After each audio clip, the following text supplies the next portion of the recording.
오늘은 대우리문답 166문답을 함께 고백하면서 세례는 누구에게, 어떤 사람에게 베푸는가를 상고할 차례인데요.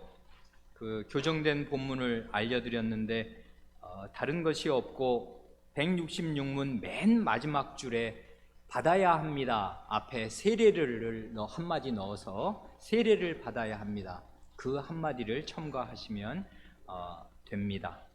그런데 166문을 고백하기 전에 우리가 지난번에 함께 낭독한 문답, 그 앞문 165문답을 먼저 낭독하고 이어서 166문답을 고백하겠습니다. 이게 대우리문답이나 시편을 제일 잘 이용하는 것 중에 하나는 소리내어서 낭독하는 것입니다. 이게 성경적이기도 하고요, 가장 좋은 비결입니다. 소리내어서 읽는 것. 165문. 세례가 무엇입니까? 답. 세례는 그리스도께서 제정하신 신약의 성례인데 물로 씻어 아버지와 아들과 성신의 이름 안으로 연합시키는 이 성례는 그리스도 안으로 접붙여짐과 그리스도의 피로 죄사함과 그분의 성신으로 거듭남과 양자 삼으심과 영생에 이르는 부활을 표시하고 인칩니다. 이로써 세례받은 사람은 보이는 교회에 속하도록 엄숙히 허락받고 전적으로 오직 주님의 것이 되겠다고 공적으로 밝히 서약하게 됩니다. 166문. 세례는 어떤 사람에게 베풉니까? 답. 세례는 보이는 교회 밖에 있는 사람에게 베풀지 않고, 따라서 약속의 언약 밖에 있는 사람이 그리스도를 믿고 주님께 순종하겠다고 고백할 때에 비로소 베풉니다. 또한 그리스도를 믿고 주님께 순종하겠다고 고백하는 부모 양편 혹은 한편의 유아들이 그런 점에서 언약 안에 있으므로 세례를 받아야 합니다. 대우리문답을 작성한 우리의 선조들이 고백하는 그 세례의 내용, 이제 165문답 아닙니까? 그 내용을 곰곰이 생각하면 세례란 과연 그리스도인의 모든 것을 다 보여주는 참으로 귀하고 귀한 예식이라 아니할 수가 없습니다. 이게 정말 그리스도인의 처음과 끝, 알파와 오메가라고 말해도 좋을 것입니다. 세례는 우리 같은 죄인들을 삼위 하나님, 아버지와 아드님과 성신님의 한 이름 안으로 연합시키는 엄청난 일인데요, 그 엄청난 삼위일체 하나님 안으로 연합되는 일이 어떻게 가능하게 되는가, 그게 정말 어떤 식으로 그런 일이 일어날 수 있는가 할 때 그 유일한 비결이 뭐냐 하면 그리스도 안으로 접붙여지는 것입니다. 중보자 그리스도, 그분이 하나님께로 가는, 죄인이 하나님께로 가는 유일한 길이요, 죄인이 성신님께로 가는 유일한 길이 됩니다. 그러니까 그리스도를 통하지 않고서요, 그리스도와 한 몸이 되어 그리스도와 연합되는 길이 없이, 그리스도와 연합됨이 없이 하나님께로 가는 길은 없습니다. 그리고 성신님을 아는, 체험하여 아는 길도 없습니다. 그러니까요, 이 중보자 그리스도, 우리를 위해서 하나님이 땅으로 내려오셨다는 거 아니에요? 우리를 찾아오시고 신방하시고 방문하신다는 거 아니에요? 이 우리를 위한 그리스도, 이 그리스도야말로 삼위일체 하나님을 이해할 수 있고 경험할 수 있는 유일한 관문이요, 유일한 열쇠입니다. 삼위일체를 이해하고 경험하는 유일한 열쇠가 그리스도라고요. 그래서 우리의 요리문답은 그 165문에서 세례란 뭐냐? 아버지, 아드님, 성신님 안으로 연합시키는 것인데, 그 첫 번째가 바로 그리스도 안으로 접붙여지는 거라고요. 삼위 하나님 안으로 접붙여지려면, 연합되려면 그리스도 안으로 접붙여져야 되는 것입니다. 그리스도가 삼위 하나님을 이해하는 열쇠입니다. 그래, 이 삼위 하나님의 이름 안으로 연합되고 그리스도 안으로 접붙여져서 그리스도 안으로 연합되면 어떤 복을 약속받게 되는 것인가, 그걸 우리가 지난주에 잘 생각하였습니다. 그리스도께는 무엇을 받는가? 그리스도의 피로 모든 죄를 용서받습니다. 성신님께는 무엇을 받는가? 성신님의 능력으로 새 사람으로 거듭나게 됩니다. 그럼 하나님께는 뭘 받는가? 하나님의 양자, 하나님의 아들, 딸이 되는 최고의 신분을 얻습니다. 이것 이상 뭐가 있어요? 우리가 바랄 수 있는 것. 이 세상에서 죄인이, 이 죄로 멸망할 죄인이 뭘 이것 외에 더 바라는 것입니까? 이게 최고의 복이고 최고의 약속입니다. 세례는 그러니까 이런 삼위 하나님의 복을 말하자면 표시하고, 거기에 이건 틀림없는 것이다, 이건 내 이름으로 보증한다 하고 하나님이 거기다가 사인을 하신 하나님의 도장이다, 이것입니다. 이 은혜의 언약의 표와 인입니다, 세례가. 그러니 그 다음 중요한 거는 이제 166문이지 않습니까? 그럼 이렇게 귀한 이 세례를 누구에게, 어떤 사람에게 베푸는가? 이걸 묻고 답하는데요, 답은, 이 166문의 답은 크게 두 문장으로 되어 있지 않습니까? 이 두 문장을요, 이건 길잖아요. 한 문장이 상당히 긴데, 외우려도 해도 이거 꽤 이제 시간을 들여야 될 거 아닙니까? 이거 다 외우려면. 그런데 외울 필요 없이 이 두 문장을 아주 그냥 가장 짧게 줄여서, 이 카톡 세대가 크크 하듯이 가장 짧게 줄여가지고 딱 두 마디로, 두 단어로 압축할 수 있습니다.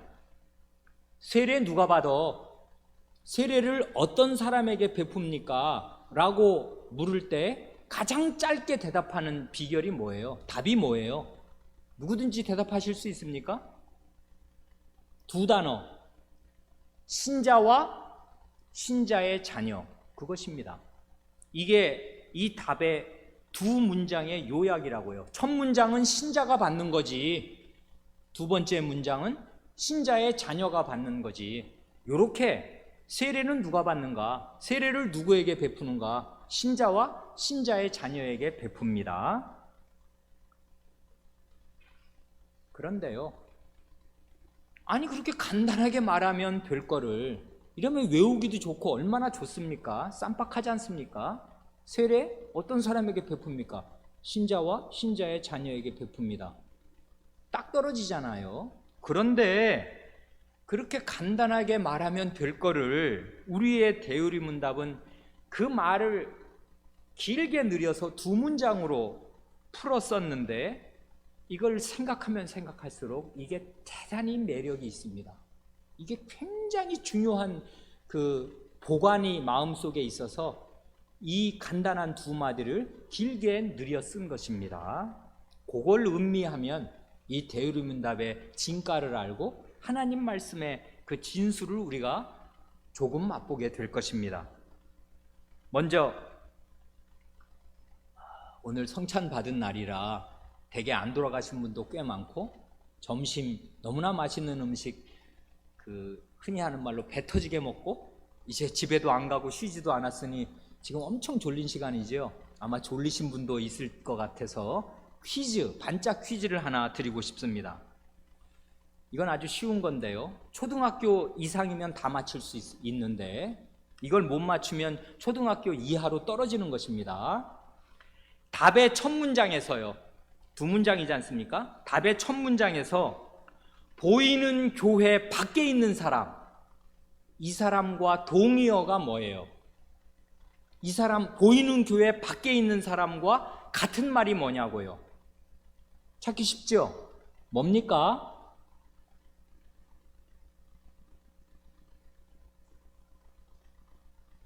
초등학교 안 나오셨어요? 약속의 언약 밖에 있는 사람, 그거지요. 이렇게 두 마디로 바꾸어서 표현한다는 거 아닙니까? 그러니까요, 요런 사실을 잘 생각하면 어떻게 되냐 하면 보이는 교회의 울타리하고 약속의 언약, 이건 결국 같은 말을 두 번 반복한 거니까 언약이라고 말해도 줄여 말해도 좋은데, 보이는 교회의 울타리하고 언약의 울타리는 같은 것입니다. 그렇지요? 그러니까 교회란 뭐냐 하면 우리의 대의문답을 작성한 선조들이 이해한 교회, 하나님 말씀을 이렇게 통투하게 잘 배우고 익힌 이 선조들이 고백한 교회는 뭐냐 하면 한마디로 언약 공동체이고 언약 백성입니다. 그렇지요? 보이는 교회 밖에 있는 사람은 약속의 언약 밖에 있는 사람이다, 이것입니다. 그러니까 보이는 교회가 곧 언약 공동체라고요. 언약 백성들이란 말이에요. 풀어 말하면 교회란, 언약 백성이란 누구냐 하면 하나님의 언약을 받고서 그 언약의 안으로 들어와서 그 언약을 믿고 누리면서 살아가는 사람들, 이게 교회를 정의하는 아주 좋은 방식입니다. 하나님의 언약으로 교회를 정의하는 거예요. 교회란 누구냐? 교인이란 누구야? 하나님의 언약을 받은 사람들이고 언약 안으로 들어온 사람이지, 그 언약을 믿는 사람들이고 그 언약을 누리면서 언약에 의지해서 자기 삶을 펼쳐가는 사람들이지, 그게 교회지, 이렇게 말하는 셈이 됩니다. 그러면 그 언약이라는 게 뭐야? 그건 바로 방금 우리가 165문에서 그 말한 그 약속들입니다. 삼위 하나님의 약속들. 그리스도의 피로 죄를 씻어주어 성신으로 거듭난 사람, 새 사람이 되게 해주어 하나님의 자식이 되게 해주어서 영생에 이르는 부활의 몸을 입혀준다 하는 이 놀라운 약속 말이에요. 이게 언약이란 말이에요. 너무나 좋은 거지요. 이게 삼위 하나님으로부터 나오는 거, 삼위 하나님이 보장하시는 거, 이게 언약이란 말이에요. 이런 언약으로 교회가 정의됩니다. 자, 그러면 신자, 믿는 사람이란 누구예요? 믿는 사람이란 다른 사람 아니고요, 보이는 교회 안으로 들어와 있는 사람이 신자고, 언약의 울타리 안으로 들어와 있는 사람이 신자입니다. 아니, 목사님 포도주 드시더니 실수하시네, 뻔한 얘기를 그렇게 하냐, 다 아는 얘기 아니야 라고 생각할 수 있을지 모르지만요, 이게 정말 당연한 사실인데, 신자는 보이는 교회 안으로 들어와 있는 사람이고 언약 안으로 들어와 있는 사람이지 라고 말하는 게 너무나 당연한 사실인데도 불구하고 오늘날 우리가 살고 있는 이 시대는 이 당연한 사실이 너무나 간단하게, 너무나 쉽게 무시되는 시대입니다. 그렇지 않습니까? 보이는 교회 울타리 밖에 있으면서도 자기를 신자라고 생각하는 사람들이 너무나 많이 있는 시대입니다. 여러분 주위에 그런 사람 없습니까? 세례는 말이에요, 대우리문답을 따르면, 우리의 신앙 고백을 따르면 보이는 교회 밖에 있는 사람에게 베풀지 않습니다. 그런데 세례를 받고 나서는 보이는 교회 밖으로 나가서 삽니다. 그런 사람이 굉장히 많아진 시대예요. 그러면서도 자기는 신자라고 생각합니다.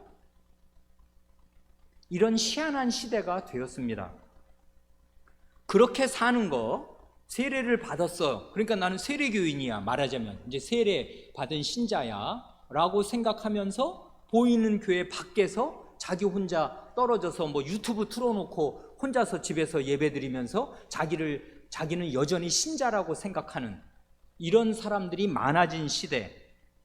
이렇게 살면 요건 세례의 뜻을 원천적으로 부정하고 원천적으로 무산시켜버리는 일이 되고 마는 것입니다. 근데 그 사실을 까맣게 모르는 사람들이 굉장히 많아진 시대가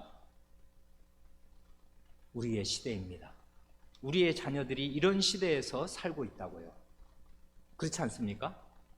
교회 밖에 있으면서도 보이는 교회, 그러니까 이 보이는 교회라는 말이 굉장히 유효한 말입니다. 나는 뭐 이런 보이는 교회는 속 시끄러워, 가보니 뭐 정말 한심해, 교회라는 게 목사나 아니나 뭐 교인들이나 아니나 뭐 서로 싸우고 꼴 보기 싫다. 나는 하나님 그렇게 믿고 싶지 않다. 깨끗하게 믿고 싶어, 순결하게 안 나가, 이런 지저분한 교회들. 그래서 혼자 있으면서도 자기는 세례받은 신자라고 생각하는 것입니다. 세례는요, 보이는 교회 밖에 있는 사람에게 베풀지 않는 것이에요. 그럼 뭐예요? 세례는 세례받고 보이는 교회 안으로 들어오게 하는 게 세례예요. 근데 그 보이는 교회, 이 눈에 보이는 이 교회에 속해 있지 않으면서도 자기는 세례받았다고 생각하면 그게 세례의 뜻을 아는 사람이냐, 그거예요. 세례의 뜻을 원천적으로 무시하고 무산시켜버리는 행위가 된다, 그 말입니다. 그래, 이 말이 참 뜻이 있어요. 세례는 누구에게 베푸나 신자에게 베풀지, 이렇게 말하지 않고요, 보이는 교회 밖에 있는 사람에게 베풀지 않는다. 보이는 교회 밖에 있으면 어떻게 돼요? 아까 우리가 퀴즈 냈었죠. 초등학생도 마친 퀴즈. 보이는 교회하고 뭐가 동일시돼요? 보이는 교회의 울타리와 언약의 울타리는 동일시되는 것입니다. 보이는 교회 밖으로 나가면 어떻게 되는 거예요? 언약의 울타리 밖으로 나가는 거지. 언약의 울타리 밖으로 나가면 어떻게 돼요? 삼위 하나님의 약속 밖으로 나가는 거지. 그러면 이 세상에 있는 거지. 마귀에게 종속되는 거지. 어디에 평안이 있고 어디에 안전보장이 있어요? 없어요. 그러니 보이는 교회 안에 속해 있다는 것, 이게 세례의 아주 중요한 뜻이고요, 그럼으로써 언약 안에 있게 된다는 실증을 가지게 되는 것입니다. 그런데 이런 걸 모르는 시대가 되었습니다. 이른바 유튜브 신자들이 양산되는 시대가 되었습니다. 이건 물론 교회 목사의 책임이 너무나 크고, 이 질이 멸렬해진 교인들, 교회랍시고 이게 교회냐, 이렇게 말할 수밖에 없게 된 이런 현실의 교회들의 책임이 큽니다마는, 그렇게 아무리 목사와 이 교회를 허접하게 만든 교인들의 책임이 크다고 해도 개별 신자가 이 보이는 교회 밖으로 나가서 나는 신자입니다 할 수 있는 그런 근거는 성경에 없는 것이에요. 어떤 이 신앙 고백도 그런 것을 지지하지 않습니다. 그런 사람은 자기 형편이 무언가를 알아야 해요. 자기는 지금 보이는 교회 밖에 있고 은혜 언약 밖에 있는 것입니다. 그걸 자초하고 있는 거예요. 그러니 돌아와야 할 것입니다. 참된 교회를 찾아서. 자, 그 다음 퀴즈, 아직도 잠이 안 깨신 분들이 있는 것 같은데 그 다음 퀴즈를 드리고 싶습니다. 이건 좀 어렵습니다. 이건 고등학생, 대학생, 성인 신자나 간신히 맞출 수 있을지 모르겠습니다. 그럼 세례는 어떤 사람에게 베풉니까? 하는 이 질문에 대답할 때 말이에요, 이렇게 말하면 될 거 아니에요. 세례는 교회 안에 있는 사람, 따라서 약속의 언약 안에 있는 사람에게 베풉니다 하면 말이 딱 떨어지잖아요. 그런데 세례는 누구에게 베푸냐를 물었으니까 이런 사람에게 베풉니다 하면 되는데, 그러면 아주 간단하고 쉬운 대답이 될 거 아니에요? 정확한 대답이. 그런데 우리의 대답은 희한합니다. 세례는 누구에게 베풉니까 하면 이런 사람에게 베풉니다 하면 되는데, 우리의 대답을 가만히 보면 이런 사람에게는 안 베풉니다 이렇게 나온다고요. 왜 부정적으로 대답하는 것입니까?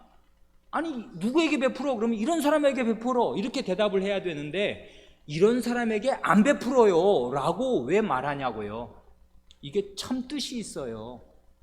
우리의 대의문답을 작성한 이 선조들은 굉장히 하나님 말씀을 잘 알고 있는, 그리고 그것을 아주 제대로 말로 표현할 수 있는 굉장히 좋은, 말하자면 신자요 목사들이라고요. 왜 부정적으로 대답하는 것입니까? 그건요, 세례는요, 그가 교회 안에 있다는 사실, 그가 은혜 언약 안에 있다는 사실을 자동적으로 증명해주는 무슨 출생 증명서나 사실 확인서 같은 것이 아닙니다. 죄인은요, 본래 누구나 교회 밖에 있는 것입니다. 누구나 언약 밖에 있는 것이에요. 나면서부터, 그리고 어떻게 교회 안에 있게 된 사람 없는 것이에요. 죄인은 그의 기본적인 처지, 그의 기본적인 입장이 어디에 있냐면 교회 밖에 있고 은혜 언약 밖에 있습니다. 그게 죄인의 운명이고 원래 그 사람의 상태입니다. 그걸 알아야 해요.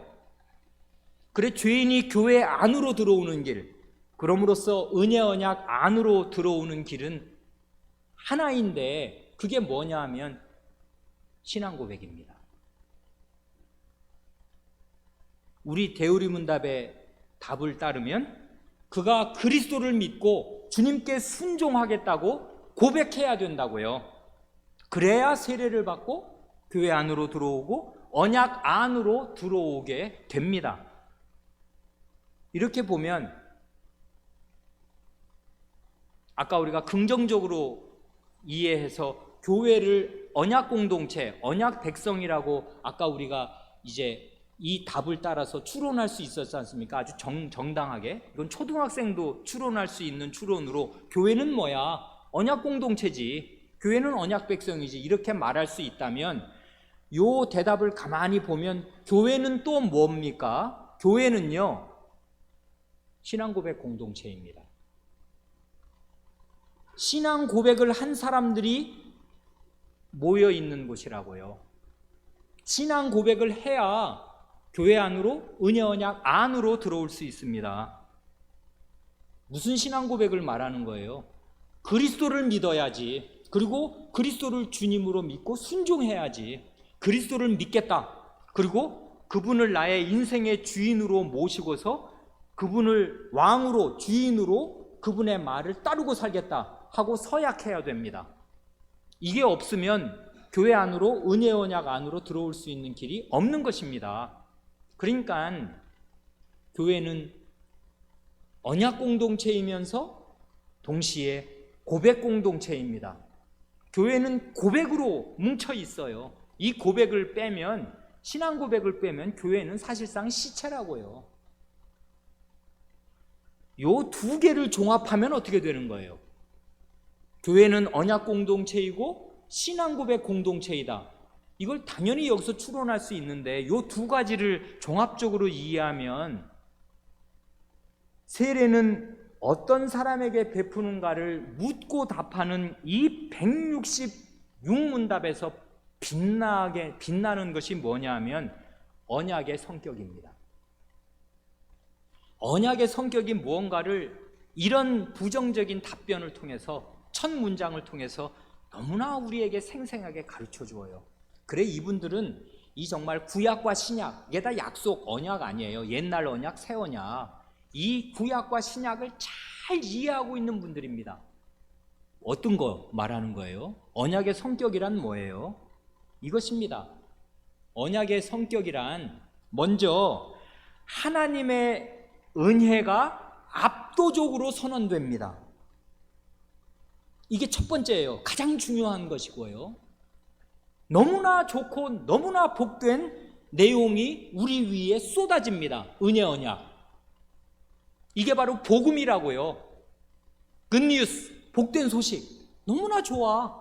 이걸 도대체 왜 싫어하며 왜 안 받아들여? 바보지, 장님이지, 죽은 사람이지, 시체나 이런 걸 모르는 것입니다. 삼위 하나님의 아까 그 언약 있잖아요. 그리스도의 사죄, 성신님의 거듭나게 하심, 하나님의 양자됨. 그럼으로써 삼위 하나님이 그 안으로 그를 받아들이셔서 부활의 영생에 이르는 부활의 몸을 주시겠다는 이런 약속. 아니, 이 가치를 알면 이런 언약을 왜 싫어하며 왜 안 받아들인단 말입니까? 하나님의 은혜가, 하나님의 이 약속이 그냥 정말 이 물밀듯이 몰려옵니다. 이게 은혜 언약의 첫 번째 가장 중요한 점이고요. 그러면 그 언약의 말씀을, 그 복된 복음, 그 말씀을 들은 사람의 당연한 반응이 나와야 되는데, 그건 뭐냐면 그리스도를 믿고 그 주인님께 순종하고 살겠다는 서약과 고백입니다. 이게 언약의 두 기둥이라고요. 하나님의 압도적인 은혜가 내려옵니다. 그러면 당연한 반응 나와야 해요. 우리는 목석이 아니고 로봇 아닙니다. 어떻게 해야 돼? 이 언약을 들었어. 그러면 나 이거 너무나 좋아요. 이거 받겠어요. 그 받는 길은 그리스도를 믿고 그리스도를 주님으로 모시고 살겠다, 이러는 맹세입니다. 그리고 그 맹세에 따라 사는 거예요. 그게 언약 백성으로 사는 거고 교인으로 사는 거고 교회의 삶입니다. 교회 생활이라고요. 그러니까요, 언약은 하나님의 압도적인 은혜가 먼저이고 그게 거의 전부입니다만은 그게 전부가 아니라고요. 일방통행이 아니에요. 하나님과 우리 사이에 인격적인 상호 관계입니다. 오고 가는 게 있다고요. give and take가 있다 이 말이에요. 주시는 게 있고 하나님이 받으시는 게 있어요. 하나님이 주시기만 하고 하나도 안 받아? 그러면 그거는 로봇이라고. 나무에다가 뭐 그냥 이렇게 뭐 가하기만 하는 거지. 나무는 아무 반응도 안 하잖아요. 목석이지, 그건 돌이지. 하나님은 그런 식으로 은혜 언약을 내리시는 게 아니에요. 이런 은혜 언약을 압도적으로 내리시면 그 은혜 언약을 받은 사람은 너무나 좋아. 그래서 하나님께 순종과 믿음이란 뭐예요? 의뢰잖아. 하나님 그리스도를 의지하고서 그리스도께 순종을 바치고 살겠다, 이렇게 서약하고 그대로 쭉 살아가는 거예요. 그걸 왜 벗어나? 은혜 언약을 왜 벗어나냐고요. 바보나 그렇게 하는 것입니다. 그러니까 이런 하나님의 은혜와 그 백성의 순종, 그 하나님을 신뢰하면서 하나님의 말씀에 순종하는 이런 순종, 이것이 이 태극문양처럼 맞물려 돌아가는 거예요. 계속 하나님의 은혜가 압도적으로 계속 내려오고 그 은혜를 받은 우리는 하나님께 충성을 서약하면서 그대로 사는 거. 이게 예배의 구조랑 똑같은 거예요. 예배는 그거잖아요. 하나님 말씀이 내려오고 나는 하나님께 나 자신을 다 헌상하고 그 순종하고 살겠다고 맹세하면서 하나님을 찬송하는 이런 예배의 이 성격, 이게 언약의 성격이고 교회 생활의 핵심입니다. 이걸 이제 세례를 누구한테 베푸냐에서 이 언약을 잘 이해한 사람으로 이런 방식으로 표시한다 이것입니다. 그러니까 이렇게 부정적으로 누구에게 베풉니까 해놓고 이런 사람에게 베풀지 않습니다. 이렇게 할 때 베풉니다 하고 요 말하는 방식, 왜 이렇게 표현해야 되나? 아니 신자와 신자의 자녀 하면 될 걸 왜 이렇게 길게, 그러면서 왜 이렇게 비비 꼬아서 부정적으로 표현하나 하는 생각을 할 수가 있는데, 그렇게 하는 게 뜻이 있다고요. 굉장히 매력 있습니다. 우리의 선조들은 대단한 지혜로운 분들이고요, 어떻게 이 하나님의 은혜를 전달할 줄을 잘 아는 분들이에요. 그래, 이 대우리문답은 이렇게 가만히 보고 있으면 입이 쫙 벌어집니다. 탄복합니다. 이렇게 좋은 음식 없어요. 너무나 놀랍습니다. 우리가 이렇게 성경 말씀 아나, 이렇게 표현할 수 있나? 우리의 표현할 말을 입에다 넣어주잖아요. 잘 깨달을 수 있도록. 너무나 좋은 우리 유산을 빛나는 유산을 우리는 받았습니다. 답의 두 번째 내용은 세례는 어떤 사람에게 베푸는가 할 때예요. 그거 한마디로 신자의 자녀에게 베푼다 그것입니다. 그러니까 답의 첫 번째 문장이 성인 세례, 어른들이 받는 세례를 말한다 하면 답의 두 번째 문장은 유아 세례를 말하고 있음이 틀림이 없습니다. 성인 세례와 유아 세례. 세례는 누가 받아? 이런 어른들이 받는 거고, 그 다음에 그 어른들의 자식인 유아들이 받는 거지 라고 말을 합니다. 그런데요, 이 유아 세례에 관해서 역사 대대로 두 가지 아주 중대한 오해가 있었습니다. 이 오해는 현실에까지, 오늘 우리에게까지 계속되고 있어요. 이 두 가지 오해를 잘 피해야 합니다. 첫 번째 오해는 이렇게 생각하는 것입니다. 맞아, 그 첫 번째 그 문장에서 고백했던 거, 그 말 참 맞아. 세례는 그리스도를 믿고 주님께 순종하겠다고 고백할 때 비로소 받는 거지. 당연한 거지. 예수님 믿고 예수님께 순종하고 살겠다고 고백해야 받는 게 세례 맞다. 그런데 갓 태어난 유아가 그렇게 하나? 예수님 믿을 수 있나? 그 상태로?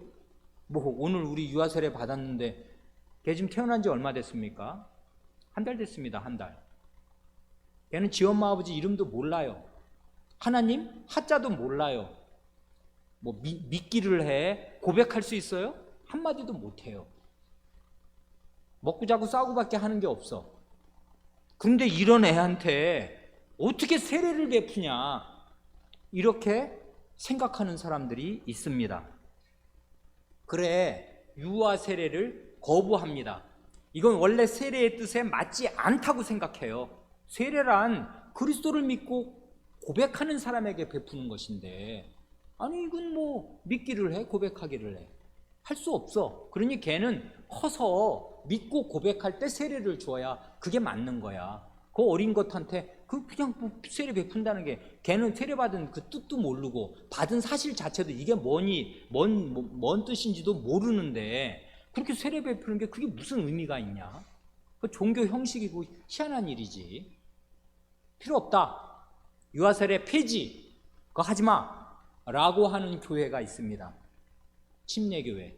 침례교회는요, 그 상당한 수를 이룬 우리 기독교의 교파 아니에요. 우리의 형제라고 할 수 있습니다. 우리의 형제인데 침례교회에서는 유아 세례를 부정합니다. 유아 세례는 필요 없고 성경의 근거가 없다고 생각합니다. 그래, 그분들은 우리의 형제니까 따뜻한 마음으로 대해야 하는데 그분들은 이렇게 반문합니다. 신약 성경에 유아 세례를 주라는 명시적인 말씀이 단 한 구절이라도 나오나? 묻습니다.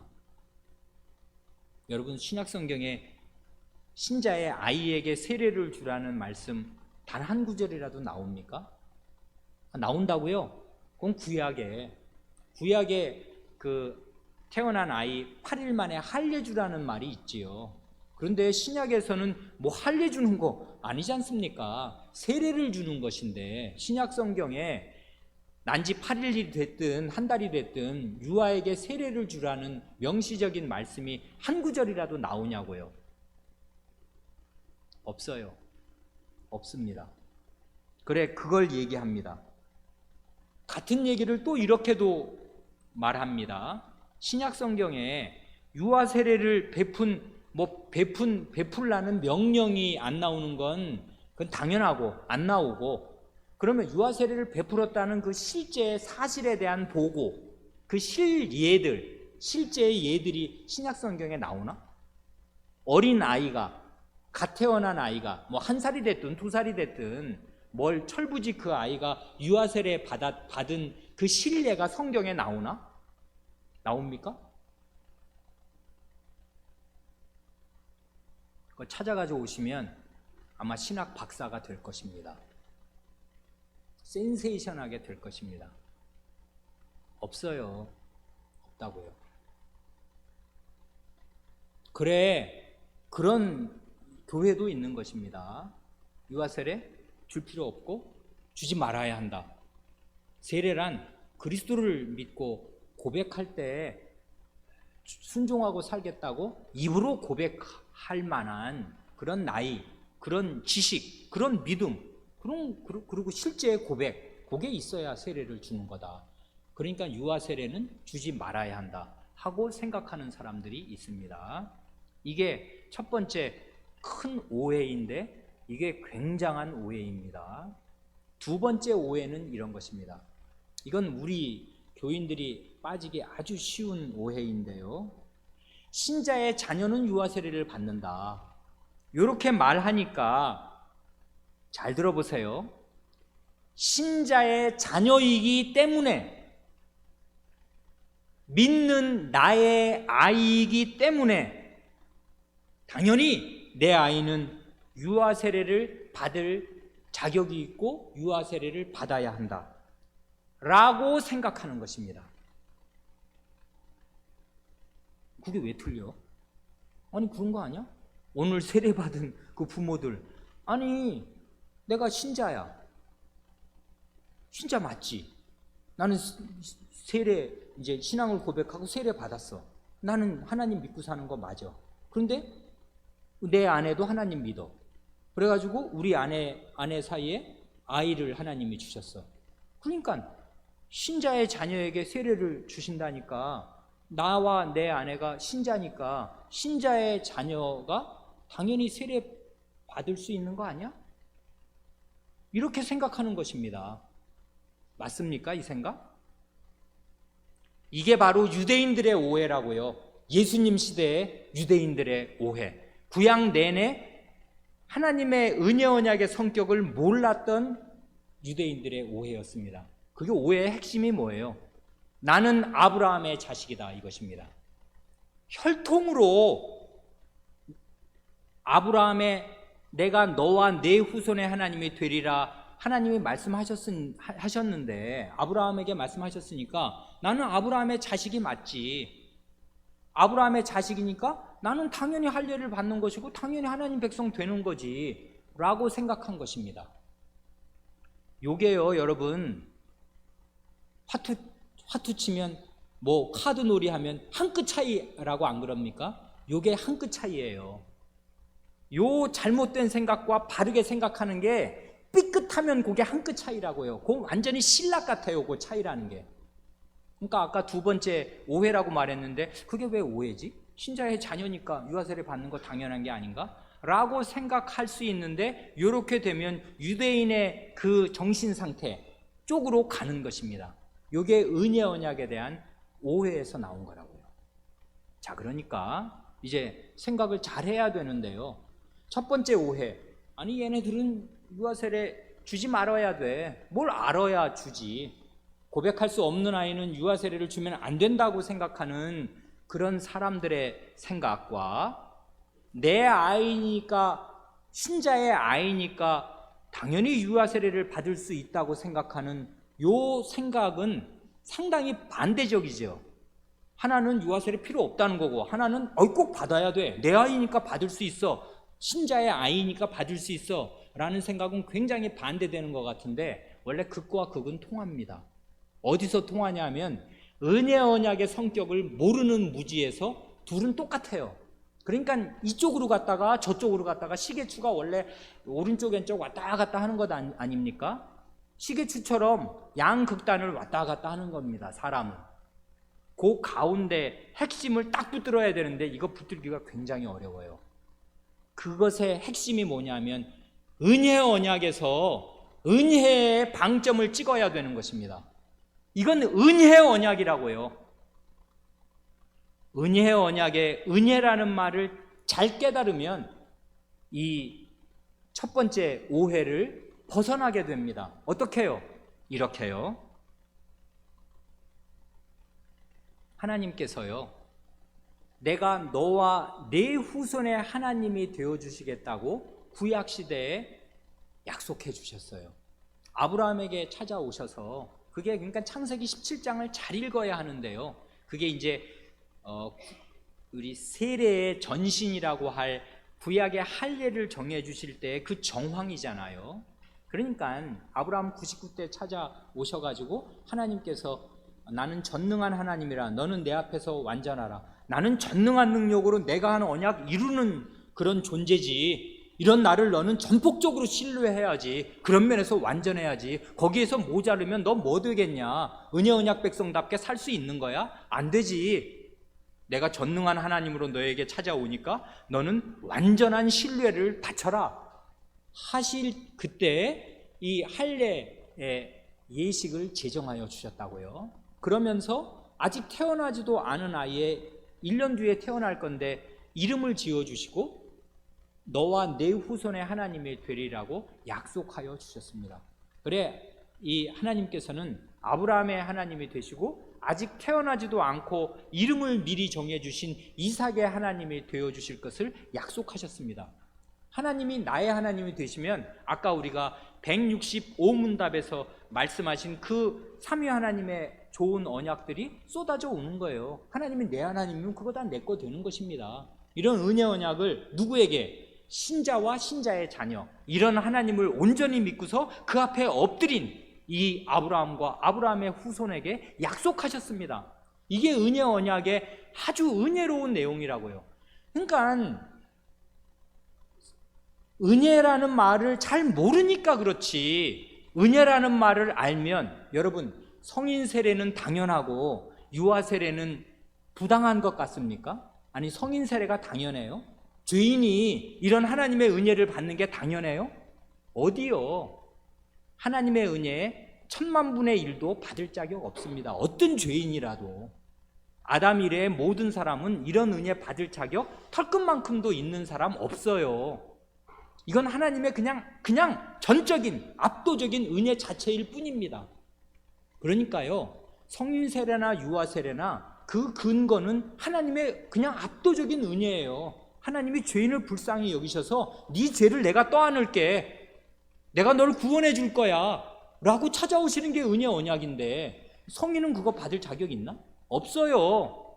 그런데 그냥 하나님이 은혜를 주시면서 이 은혜가 얼마나 큰 은혜인지 아직 태어나지도 않은 너의 자식에게까지 내가 그런 은혜 줄 거야, 그렇게 약속한다.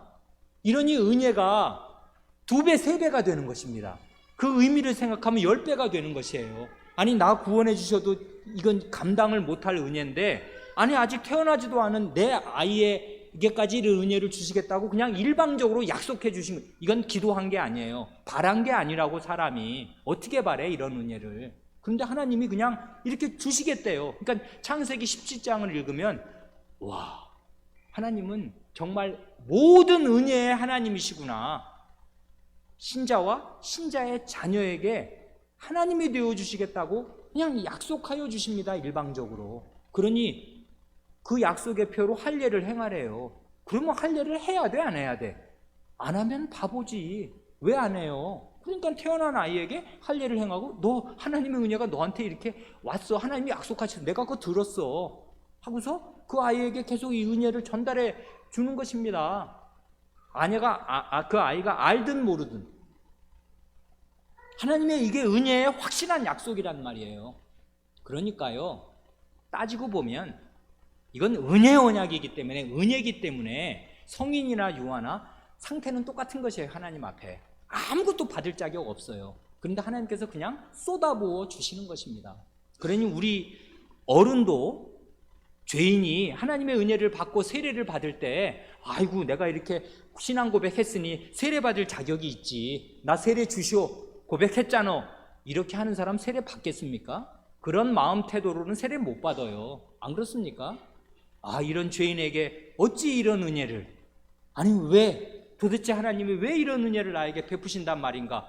경이감에 몸을 떨면서 아무 받을 자격 없는 나에게 주시는 은혜를 감사함으로 받을 뿐입니다. 이건 알면 성인이고 모르는 유아에게도 하나님의 은혜를 베풀어 주신다고 아니 내가 그걸 바랬어? 내가 구했어? 아니 하나님이 주시겠다고 먼저 약속을 하셨어요. 이런 하나님의 은혜로움에 근거해서 성인 세례도 주는 것이고 유아 세례도 주는 것입니다. 그러니까 하나님의 은혜의 성격을 모르니까 마치 성인은 뭐 신앙 고백을 하면 그게 마치 무슨 은혜 언약에 참여할 세례를 받을 자격이 되는 것입니까? 자격 안 돼요. 그거는 근본적으로는 고백 안 하면, 그렇게 서약 안 하면 성인에게 세례 안 주는 것이지만, 고백했다고 해서 그게 그 사람이 받을 근거나 자격이 되냐면 그게 아니란 말이에요. 은혜라고. 이게 은혜. 그 은혜가 성인에게도 성인의 자식에게까지 베풀어진다니 이건 정말 얼마나 큰 은혜입니까? 너무나 놀라운 은혜지. 그걸 왜 안 받아? 받아야지. 그런데 구약시대에 그런 은혜를 베풀어 주셨어요. 그런데 그게 구약시대는 그런 은혜 베풀어 주신 거를 침례교인들도, 침례교 목사나 침례교 신학자가 아무도 부정하지 못합니다. 그걸 부정하면 성경 안 읽은 사람이지요. 그러니까 구약시대 때 할례 베풀어 주실 때는 걔가 의식이 있든 없든 그냥 난지 8일 만에 애에게 할례를 베풀었다. 하나님 백성으로 삼아주신다는 언약과 그 표를 주셨다. 그 아이에게. 그랬는데 그게 신약으로 오면 없어져야 됩니까? 은혜가 신약으로 오면 줄어들어요? 이건 완전히 신약과 구약을 거꾸로 이해하는 것입니다. 그렇게 이해하면 은혜는요, 그리스도에게로 오면, 아드님에게로 오면은 이게 확 폭탄처럼 터집니다. 훨씬 커진다고요. 하나님의 약속은 그리스도 안에서 모두 예스가 됩니다. 하나님의 모든 이 은혜 언약의 약속은 그리스도 안에서 다 이루어진다고요. 그러니까 구약시대의 은혜가 예를 들면 10만큼 나타났다면 그리스도 안에서 신약시대의 은혜는 100,000으로 나타나는 거예요. 하나님이 그 종들이 아니라, 천사가 아니라 자기 아들을, 자기 자신이 내려왔는데 은혜가 작아져야 돼? 그게 역사의 방향이야? 이건 역사의 방향을 완전히 거꾸로 이해하는 거라고요. 구약시대에는 신자와 신자의 자녀에게 은혜를 베푸시는데 이제 신약으로 오면은 신자에게만 베풀고 신자의 자녀는 커봐야 알지. 17살 중학교까지는 들어가 봐야 되지. 두고 보자. 교회 밖에 두고 은혜 언약 밖에 뒀다가 고백하면 그때 집어넣어 주어? 이러면 은혜가 제한되지 않습니까? 하나님의 은혜가 이렇게 흐르냐고. 구약과 신약이 이렇게 연결되냐고. 완전한 오해지. 은혜가 뭔지를 모르는 거지. 은혜는 처음에 시냇물처럼 되다가 이 하나의 한 줄기 강물로 이스라엘을 통해서 오다가 나중에는 신약시대에 와서 예수님과 사도시대에 바다처럼 넓어집니다. 전 세계로. 이게 은혜의 확장 방향 아니에요. 역사의 줄기라고. 시냇물에서 강물에서 바다로. 아니 근데 이 사람은 바다 같은 시대에 왔는데 강물 같은, 시냇물 같은 그 원칙도 안 되게, 아니 시냇물 같은 시대, 강물 같은 시대에도 신자의 자식에게 그 할례를 받게 하셨는데 바다 같은 시대에는 그것보다 더 줄어들어야 되나? 완전한 오해입니다. 이것은 성경 뭘 들이대도 상관없어요. 하나님의 말씀을 읽으면 그렇게 안 되는 것입니다. 그러면 왜 유아세례에 대한 성경 구절이 없을까요? 왜 유아세례 받은 그 명시적인 그 신뢰가 없을까요? 왜 없는 것 같습니까?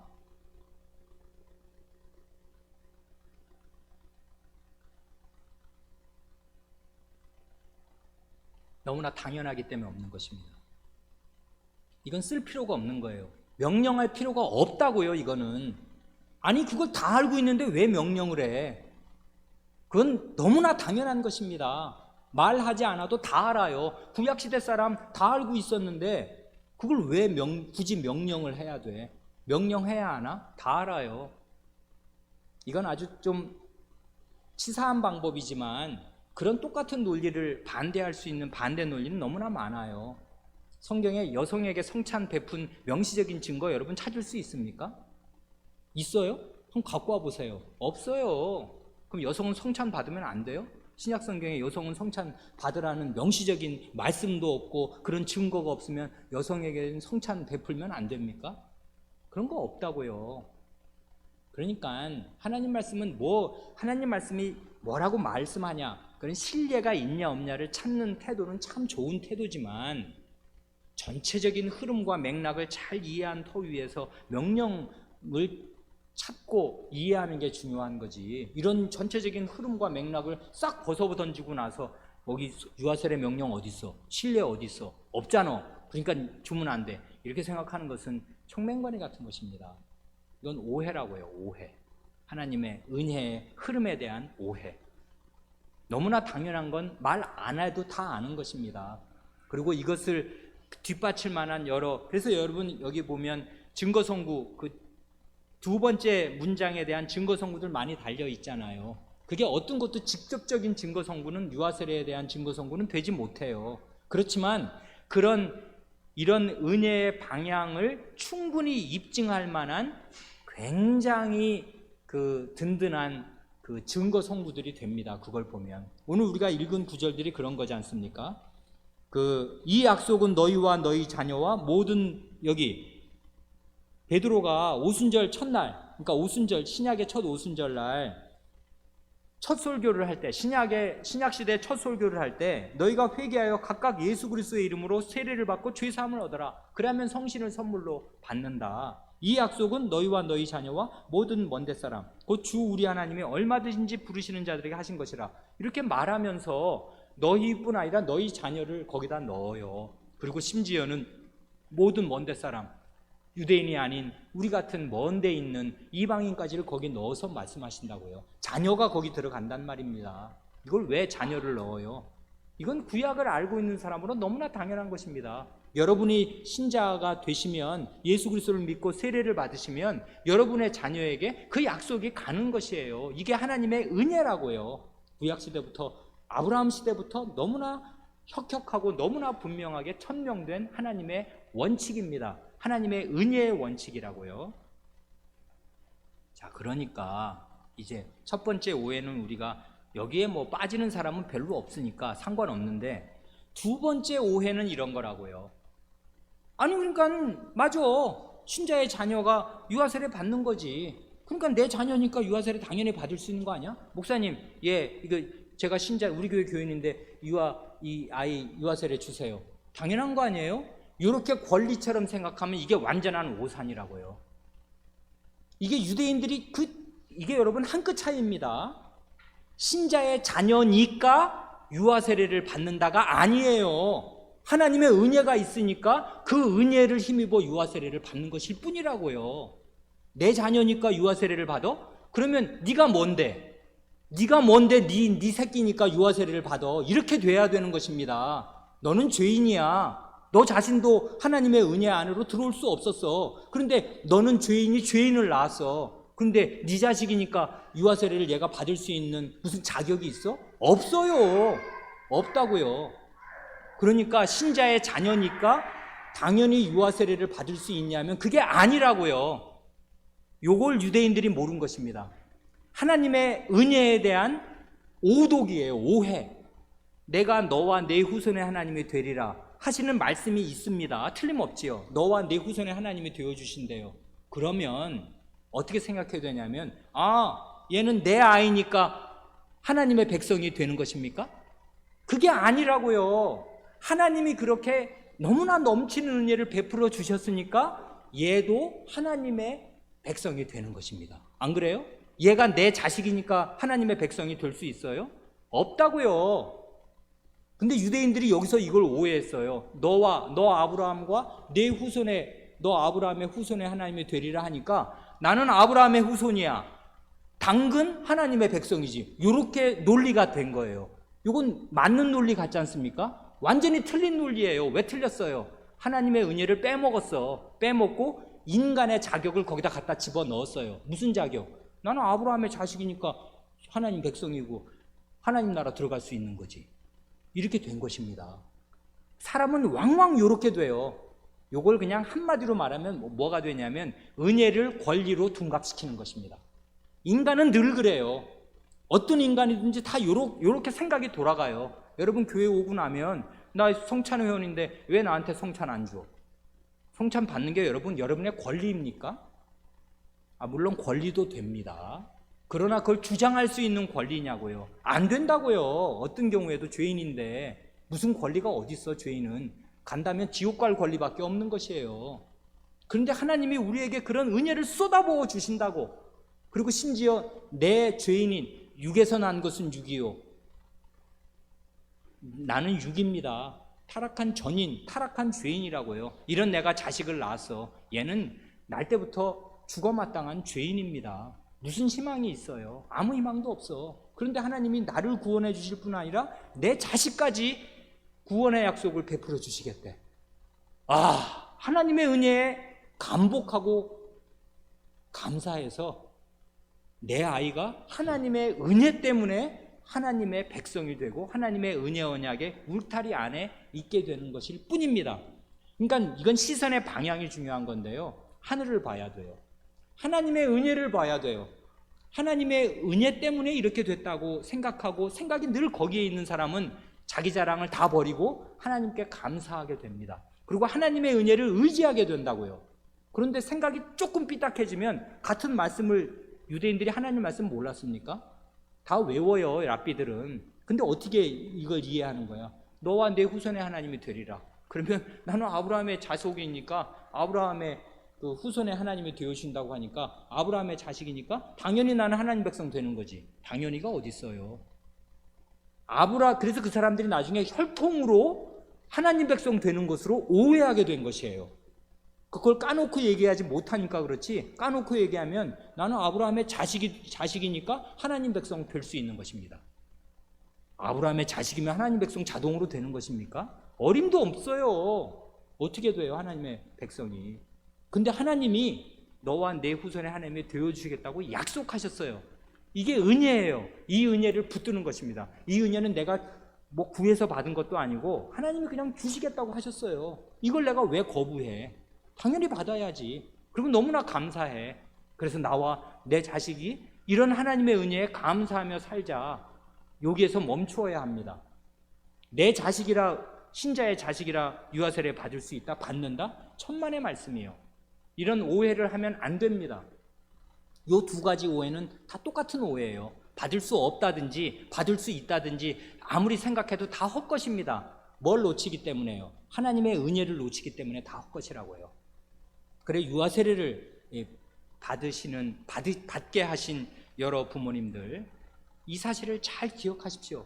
하나님의 은혜는 넘칩니다. 죄인인 나에게, 내 자식에게까지 쏟아집니다.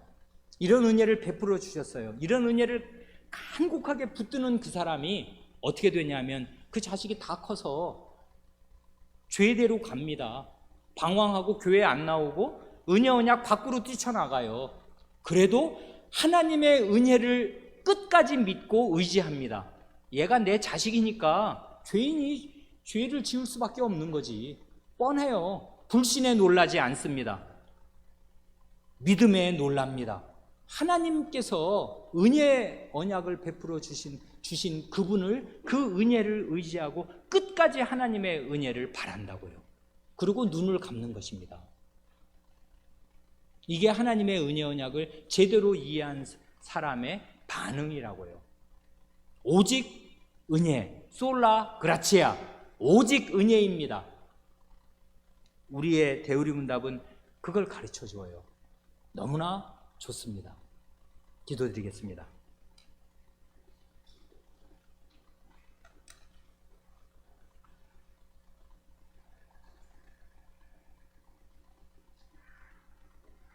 하나님 아버지, 세례 반에서 하나님의 은혜가 넘치옵니다.